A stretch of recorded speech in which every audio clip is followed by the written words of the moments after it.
کھانا بدست نگران پاکستان انتظامی کابینہ حاجی شاہد عطاری تقسیم مدنی مرکز فیضان مدینہ سردار آباد پنجاب پاکستان میں آپ نے جامعۃ المدینہ کے طلباء اور دیگر اسلامی بھائیوں کی خیر خواہی فرمائی، مدنی پھولوں سے نوازا۔ مفتی احمد یار خان نعیمی رحمۃ اللہ علیہ آپ کو مجھے مشورہ دے رہے ہیں، سمجھا رہے ہیں بندے کو چاہیے کہ ہر طرح پاک رہے، جسم پاک رکھے، نفس پاک رکھے، روح پاک رکھے، لباس پاک رکھے، بدن پاک رکھے، اخلاق پاک رکھے، ہر چیز کو پاک رکھے، صاف رکھے، اقوال درست رکھے، افعال درست رکھے، احوال درست رکھے، عقائد درست رکھے۔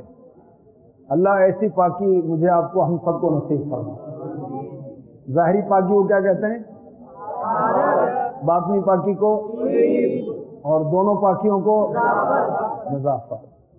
اللہ ہمیں سنت نظافت کی توفیق دے۔ امیر علیہ سنت مدنی پھول عنایت فرما رہے ہیں مجھے اور آپ کو، دانت سے ناخن نہ کاٹیں کہ مکروہ تنزیہی ہے، اس سے برس یعنی بدن پر سفید داغ کے مرض کا اندیشہ ہے۔ ناخن باز کی عادت ہوتی ہے، ایسے لگے رہتے ہیں، اس میں برس کا خدشہ ہے، کھٹکا ہے، خطرہ ہے، امکان ہے۔ حمام یا بیسن وغیرہ پر جان بوجھ کر پانی میں اس طرح صابن رکھ دینا کہ پگھل کر ضائع ہو رہا ہو، یہ اسراف، حرام اور گناہ ہے۔ جہاں بھی ہمارے ہاں وضو خانے پر یا غسل خانے میں وہ صابن رکھا ہوتا ہے، اب جان بوجھ کر ایسی جگہ رکھ دیا کہ پانی گرتا جائے گا تو وہ ظاہر کہ وہ صابن ہے، پگھلتا جائے گا، گلتا جائے گا، یہاں تک ختم ہو جائے گا۔ تو ہمیں یہ نہیں کرنا۔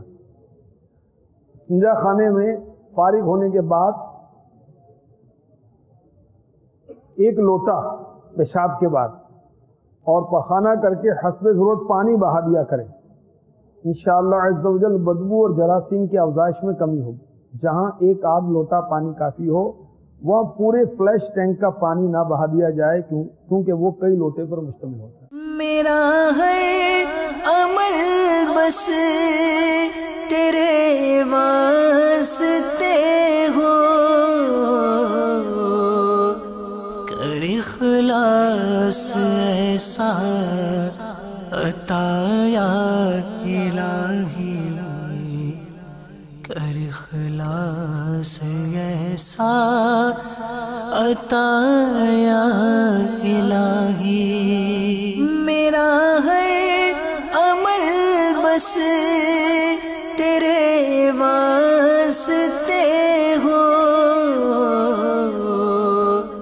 کر اخلاص ایسا عطا یا الہی، کر اخلاص ایسا عطا یا الہی۔